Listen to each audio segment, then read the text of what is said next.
Hi అండి, నమస్తే. ఈరోజు వీడియోలో మనం గోంగూర పులావ్ సింపుల్గా ఎలా రెడీ చేసుకోవాలో చూద్దామండి. చాలా టేస్టీగా ఉందండి. ప్రాసెస్ కూడా చాలా ఈజీ.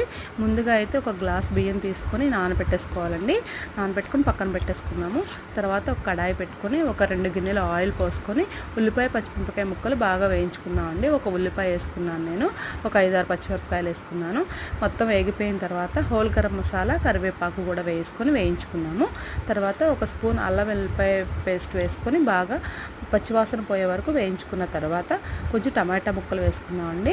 టమాటా ముక్కలు మొత్తం చిన్నగా కట్ చేసుకొని వేసుకోండి. ఇవి ముందు మగ్గిపోవాలండి, మొత్తం సాఫ్ట్గా అయిపోవాలి. మూత పెట్టేసుకొని ఒక టూ మినిట్స్ అలా మగ్గనిద్దామండి.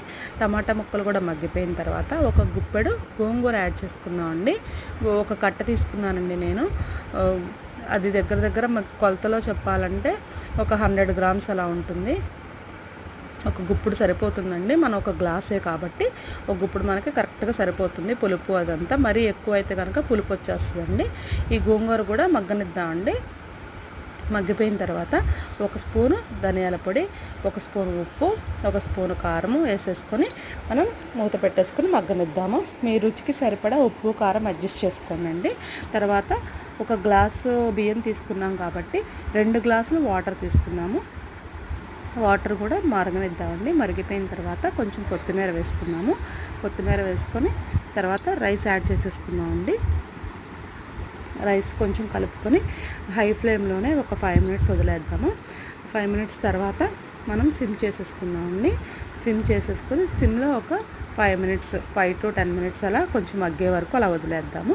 అంతేనండి, చాలా సింపుల్గా రెడీ అయిపోతుంది. చాలా టేస్టీగా ఉంటుందండి. మీరు కూడా తప్పకుండా ట్రై చేయండి. దీనిలోకి మనం ఏం కాంబినేషన్ లేకపోయినా అలానే తినొచ్చండి. చాలా బాగుంటుంది, పుల్లగా ఉంటుంది. చూడండి, మనకైతే రెడీ అయిపోయింది. చాలా త్వరగా క్విక్గా రెడీ అయిపోతుందండి. మనకి రైస్ ఎంతసేపు ఉడుకుతుందో అంతసేపే మనం కొంచెంసేపు టమాటాలు గోంగూర వేయించుకుంటే సరిపోతుంది. అంతేనండి. ఈ వీడియో కనుక మీకు నచ్చితే లైక్ చేయండి, షేర్ చేయండి, సబ్స్క్రైబ్ చేసుకోండి. Thank you.